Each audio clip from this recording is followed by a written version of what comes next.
When I returned from the master class abroad, it felt like my entire life had been refreshed, brighter, richer, infused with new meaning and energy. For the first time in ages, I felt truly free, invigorated. The familiar walls of my restaurant no longer felt like a cage of routine. Instead, each plated dish wasn't just a professional triumph. It carried something deeper, something personal. I saw my newfound perspective reflected in every dish I created. But it wasn't just my cooking that had changed. More and more often, my thoughts drifted to Mia, the guide I had met during my travels. Mia was extraordinary. I was a chef in the capital, accustomed to the highest standards, engaging with the most discerning clientele, chasing Michelin dreams, and yet I found myself utterly captivated by a woman in a simple blue uniform. She embodied freedom in its purest form. Her effortless charm, her infectious laughter that echoed in my mind like the rhythmic clatter of train wheels, her eyes reflecting endless roads stretching far beyond the horizon.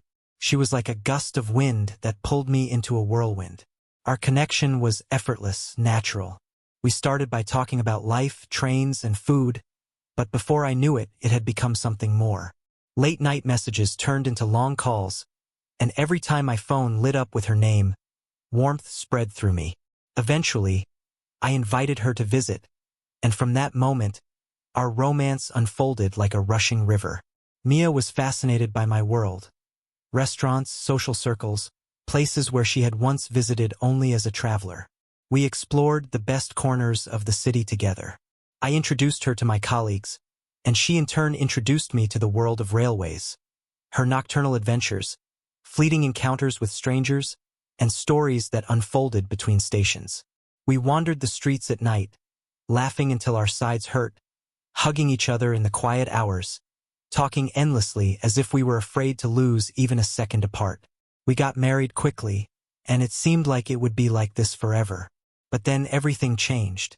"Chlamydia," he said flatly, tucking the papers into a folder. "What?" I blinked, convinced I had misheard. He adjusted his glasses, meeting my gaze. "It's a sexually transmitted infection. You might want to think about your recent encounters." I came home that evening, my chest heavy. Mia was curled up on the couch watching TV, her laughter ringing through the room. Once mesmerizing, now almost unbearable. I walked over, sat down across from her, and met her gaze. "We need to talk." She turned to me, her smile fading at the seriousness in my voice. "What's wrong? What happened?" I swallowed hard. "I went to the doctor today. I have chlamydia. And you know what? It's only transmitted one way." Silence fell between us. Her eyes widened, but she didn't say a word. The room became so quiet that I could only hear my own heavy breathing. "Did you cheat on me?" My voice sounded restrained, but anger was building in it. Mia lowered her gaze, her lips trembling slightly. She wanted to say something, but the words stuck in her throat. "Yes," she finally managed, avoiding my gaze. I froze. It felt like a slap in the face. Did I hear that right? "With whom?" I asked, although maybe I didn't want to know the answer. She froze, and then barely whispered, "With the messengers."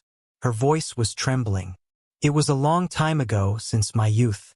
Then it became a habit. It was like a nightmare you can't escape from. Everything I believed in, my marriage, my love, my life, collapsed in an instant. I abruptly got up and went to the window, trying to catch my breath. My heart was pounding and my thoughts were racing. "Get out," I said coldly, without turning around. "Pack your things and disappear. I don't want to see you anymore." She stood up silently and began to pack her things. I still didn't turn around. I didn't want to see her leave, how my past disappears with it. A few minutes later, the door slammed. That's all. And the divorce passed quickly, just as quickly as the marriage started. One evening, Olivia, our regular guest, came into the restaurant. There was a warm concern in her eyes. "Hey, how are you?" She smiled. "It's fine," I replied, putting away my empty plate. "You look tired," she remarked. "Can we go out after work?" I looked at her and suddenly realized I have a chance to start over. A new story, a new life. I wiped my hands, smiled, and replied, "You know, that's a good idea." So guys, if you all liked today's story, please like the video and subscribe to our channel. And don't forget to press the bell icon. Thank you for watching.